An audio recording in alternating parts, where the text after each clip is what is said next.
کچھ مقصد حیات ضروری ہے دوستوں، کہنا یہ دل کی بات ضروری ہے دوستوں، جو فکر آخرت میں گزاری وہ مکمل، ورنہ تو یہ حیات ادھوری ہے دوستوں۔ کس کام میں زندگی گزر رہی ہے؟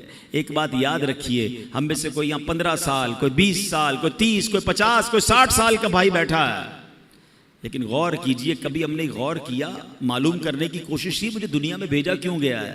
ہر چیز کے بنانے کا ایک ریزن ہے نا۔ آپ کے کئیوں کے سر پہ ٹوپی ہے، ٹوپی کیوں بنائی؟ سر کو ڈھانپنے کے لیے۔ لباس ہے، کیوں بنا؟ کپڑے پہننے کے لیے۔ گھڑی ہے، کیوں ہے؟ ٹائم بتانے کے لیے۔ قلم ہے، کیوں بنائی؟ لکھنے کے لیے۔ اشرف المخلوقات بنا دیا رب نے، کس لیے؟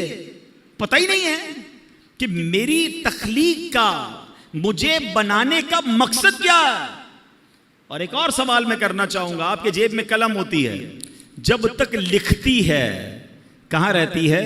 جیب میں، سینے کے ساتھ۔ لکھنا بند کر دے، ختم کر دے، پھر کہاں جاتی ہے؟ ڈسٹ بن میں۔ مقصد ختم ہو گیا نا، اب اس پین کا حاصل کوئی نہیں ہے۔ اگر میں اور آپ مقصد کے مطابق زندگی نہیں گزار رہے تو پھر کہاں جائیں گے؟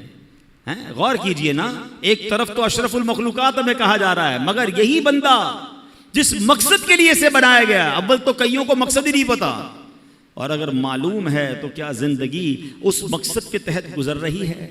اب مولانا جلال الدین رومی بہت مشہور صوفی بزرگ ہیں، فرماتے ہیں اگر تمہیں بادشاہ کسی خاص کام کے لیے بھیجے، چلیں آج کی زبان میں کہہ دوں کہ آپ کا کوئی سیٹ ہے، باس ہے، کہیں آپ جاب کرتے ہیں، ٹھیک ہے نا، آپ کا افسر ہے، آپ کو کہے خاص کام ہے، فلاں کام کر کے آؤ، آپ وہ کام کرنے نکلیں اور راستے میں بہت سارے دوسرے کام کرنے لگ جائیں، اور پرٹیکولرلی جس کام کے لیے بھیجا وہ کام ہی نہ کریں، تو بتائیے وہ بادشاہ جو ہے یا وہ جو باس ہے، وہ آپ کا افسر ہے، وہ خوش ہوگا یا ناراض ہوگا؟ کہ بھیجا کس کام کے لیے تھا؟ آپ کہے سر وہ اس کو چھوڑے باقی بہت سارے کر کے آیا ہوں۔ بھائی اس کے لیے تو بھیجا ہی نہیں تھا، جو کام کرنے بھیجا تھا ادھر گئے ہی نہیں، وہ کیا ہی نہیں۔ اللہ اکبر، یعنی اللہ نے مجھے اور آپ کو اپنی عبادت کے لیے بنایا ہے، اب عبادت چھوڑ کر ساری دنیا کے کام کر رہے ہیں۔ کئیوں کی نمازیں قضا ہو رہی ہیں، کوئی جناب گناہوں میں پڑا ہوا ہے، کوئی اللہ کی نافرمانی میں پڑا ہوا ہے، رب کی ناراضی والے کاموں میں پڑا ہوا ہے۔ کیا لوٹنا نہیں ہے؟ کیا اللہ کی بارگاہ میں جانا نہیں ہے؟ خدا را اپنے مقصد حیات سے نہ ہٹیں۔